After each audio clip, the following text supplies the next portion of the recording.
শোনো, তোমাদেরকে একটা বাস্তবে একটা উদাহরণ দেওয়ার চেষ্টা করি। আমার হাতে কি দেখছেন? একটা চিপসের প্যাকেট। খাচ্ছিলাম, কারণ আমার পেটে খিদে আছে, এটা আমার খেতে ইচ্ছে করছে। দুটো কারণে আমি এটা কিনেছি বা এটা খাচ্ছি। এটার স্বাদটা গ্রহণ করছি, এটার চিপগুলো শেষ করে ফেলছি, এই যে ছুঁড়ে ফেলে দিলাম। তার মানে কি বুঝলেন? মানুষ মানুষের সাথে এখন যে সম্পর্কটা করে স্বার্থর জন্য। আপনার সাথে আমার যখন স্বার্থটা শেষ হয়ে যায়, তখন এভাবেই মানুষ মানুষকে ছুঁড়ে ফেলে দেয়। তখন আর সম্পর্কের কোনো মূল্যই থাকে না।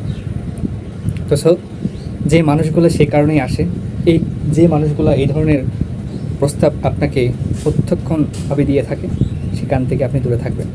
বেস্ট অফ দ্য আপনার জন্য।